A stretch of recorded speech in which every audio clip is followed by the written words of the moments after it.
So today we have this route to leaf path question of GFG. It's a easy one, but it's a quite good question to brush up your recursion concepts, and this will surely open your mind.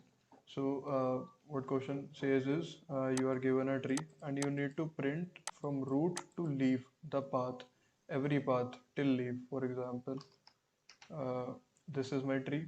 So the my solution vector, my solution answer would be 10 20 40 with a hash will be automatically included by driver code, then 20, 10 20 60 like this, then like this, and then like this. I'll draw it. uh, First you need to print this branch, then first we will travel this way, then we will travel this way, and then we will travel this way. So basically what are these are vectors of vector, basically 2D vectors. So how they are stored like this: 20 30 40 hash will be included by the driver code, so you just need to insert basic vectors, basically basic 1D vector. Just a second. So that would be your vector of vectors, 2D. So let's see what approach we'll be using. So what we'll do, basically the main point which I have learned from this concept, from this question, is this pop back thing, which I have hardly used anywhere. So how this pop back works is basically what we are doing. Uh, Whenever we are at node, we'll start traversing from our node, and in the normal fashion, in whichever fashion we traverse, like by using recursion and that root left and root right. Like you must be knowing how we traverse in tree: root left, root right. So using recursion we will traverse. So whenever we will traverse, what we'll do, as soon as we visit a node, we will insert it into our uh, 1D array. Basically these 1D vector, this is one vector, this is two, this is three vector, and this whole makes it a 2D vector.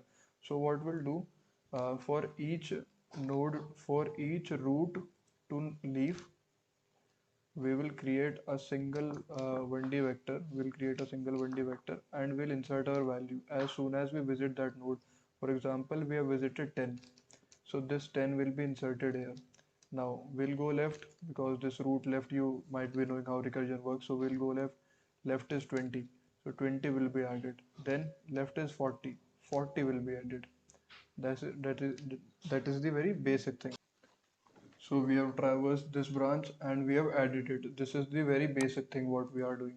Okay, I'll just show this code. From this thing, the basic condition is same only. If you encounter a null, if you do not encounter any node, you just return. Look how I have created this as a void instead of vectors of vector. I was provided with this. This was my initial function I was provided. So it is difficult to run a recursion in vectors of vector, you know. So I've created another function of void, so I need not to worry about returning a vector, because if I would have used recursion in here, my main focus will be how should I return, because here I can return anything. Like here I can leave it empty because it will not return anything. But if you have done the same thing here, then this code would be like something like this. You should have to return a vector, basically. So that's how thing works. So back to main problem. So this is how our base case is working. If you are standing on this road, basically if you are standing on any leaf node, if you are standing on any leaf node and you find out that there is no further node, so what we'll do, you'll just return. You will not return anything, just you will return to the value. You'll return to the value which we have called. Okay, this thing, I already told you, whichever node you are visiting, just keep pushing its value to your this single. I'll name them. So this single ones are levels for me, and this whole thing is KitKat for me. I'll explain you why I keep such names. Imagine KitKat. So KitKat is a combination of wafers. So these wafers you can imagine as 1D vectors, and this whole KitKat you can imagine as a 2D vector. So we keep adding wafers. I generally name them wafers, but today I have named them levels. So you can imagine these are 1D wafers, and this whole 1D creates basically a whole KitKat, a 2D wafers. So what I'll be doing, I'll be pushing my current value. Like I visited 10, so I pushed my 10 in my levels vector. Then I visited 20, I pushed my 20 in levels. Then I visited my 40, I pushed my 40. After 40, it was null. After 40, it was null. So I returned back. Now what I'll do, I'll check right of 40. So right of 40, same again code. Root of right, you must be already knowing that. Root of right. Okay, there is nothing in root of right also. So this is my leaf node. This is my leaf node. Why? Because there is nothing in left and there is nothing on right also. So this is my leaf node. So what question says is whenever you encounter a leaf node, just print its whole path from root to leaf. So what is my whole path? My whole path is 10, 20, 40 from root to leaf. So as soon as I encounter this, that left is also null, right is also null, this thing. If there do not exist a right or and this is and there do not exist a left also, which means these both these conditions should be true. Then what I need to do? I need to enter this wafer. I need to enter this, this whole 1D vector into my bigger vector. So how my bigger vector will be looking like? How my 2D vector? My 2D vector is named as KitKat. So how my KitKat will be looking at? Just give me a second. This 10, 20 and 40. That's how it will be looking. Rest will be empty. So single row is filled. Basically, you can say that this is 0th row, this is 0th column, 1, 2, and 3. That's how you can imagine. Now comes the most important part. So what you have done when you were traversing, you added this, you added this, you added this. Now you will go back and you need to add the 60, but you need not to remove them. But you need to remove it because I'll tell you why. Your earlier vector was 10, 20, 40. It looks something like this 10, 20, 40. Okay. This was also a leaf. Now you have 60. 60 is also a leaf. So instead of traversing again whole way, instead of traversing whole way again, what we'll do, we were on left. We pushed this into our array. Okay. Now we want to go to our right. So what we need to do, we need to remove this value and insert this. So how you will remove this value? Now the pop back function comes into play, because I have already told you what is your current vector, what is your current array. This is 10, 20, 40. This is for left. But whenever as soon as we switch for the right, so instead of writing all these values 10, 20 again or traversing again, what we need to do, we have already inserted this value. Just pop it, just pop it, and look how I'm popping it after I've inserted into my KitKat. I've inserted this wafer already, but this wafer also lies with me. I currently have the authority of this wafer, but I have added a copy of this wafer into my KitKat. So if I'll change something here, this won't affect anything here. It will remain as it is. So this is 10, 20 and 60 will be added, like 60 will be inserted. Okay, in place of 40, in place of 40, this 60 will be inserted. How this will be inserted, I'll tell you. But first thing, what this thing is doing, it is just popping back the recent element you have inserted. So you have inserted 40 into your recent 1D array. So it will just pop it back, and this will be a 10 and 21. So now what will happen, it will come again.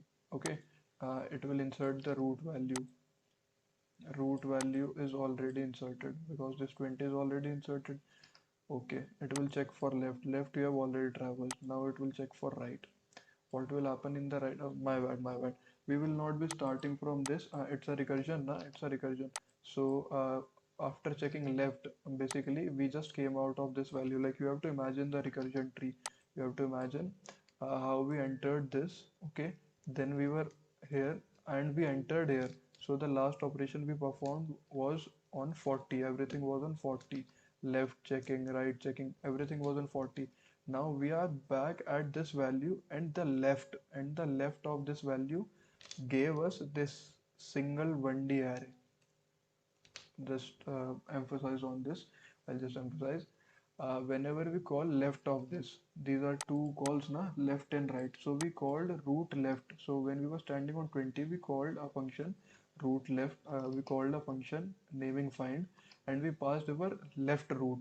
So what this returned to us, this returned this thing, 0 1 20, a 2D wafer, a 2D basically KitKat wafer to us, and a single and a 1D array with values 10 and 20, because we have already popped 40. Like, you must be having knowledge of recursion quite well for understanding this, how we came back to the left again. So basically we have traversed left, and what we have a 2D vector holding our values 10 20 and 40. Now we are moving on to the right. So this is my 2D, remember, this is my 2D, and I also have a 1D vector which is holding my 10 and 20 values. So as soon as I encounter on this node, what I'll do, I'll just take it data and push into my levels. This is my levels, this is my KitKat, this is my levels. So what I'll do, I'll push this 60 into my levels. Now this will again check for left and right. It will see that there is no left, there is no right. You know, there is no left, there is no right. What will happen? It will push our 1D vector into our KitKat again. It will take this 1D vector and it will push into our KitKat again, because we have encountered a leaf basically. This code is for leaf, that we have encountered a leaf. Okay, then what will do again, what it will do, it will again pop 60, it will again pop 60 from my copy, like from my 1D array. There will not be any changes, every change will occur in this 1D array. So now I have 10 and 20. So I have traversed for left for 20, I have traversed for left, I have traversed for right also. Now this will return this 10 called this 20, this 10 called this 20, it was his left. It what it will return, this 20 will return these two things which are 10 20 40 and 10 20 60. So this 20 40 60 are traversed now. Left of 10 is already traversed. So what we need to do, we need to pop this. Why? Because we have already traversed this node. Now we need to move on to right. So this will get called again, this will get called again, and this 20 will be popped, this 20 will also be popped. Now I have only 10 in my single array. What will happen now? uh, Left was called on this 10, this was called on this 10. Now we are left is complete, left traversal is complete, we'll call right. So on right we have 30. What will happen with 30? 30 value will be inserted, 30 value will be inserted into our 1D array. What is our 1D? This is 10 and 30, so 30 is inserted. What will happen? It will check for right, left of 30 and right of 30, it will find nothing. So what will happen when it will find nothing? It will take this value and it will insert it into our uh, 2D. Okay, so we will insert it on 2D and we'll pop back if required, because we don't need, and we'll pop this 30, we'll pop this 10, and we will eventually run out of, like, we'll eventually traverse all our tree. And look how we are not returning anything, we are just passing it by reference. Why? Because void do not return anything. So any changes made in KitKat will be directly representing here, will be directly represented into our main function, and will just return KitKat. So this was quite a long explanation, and I came back after weeks or months, I don't know, but this was required. Like, this was very much required for basics, how we are traversing and how we are inserting values. Thank you. See you in the next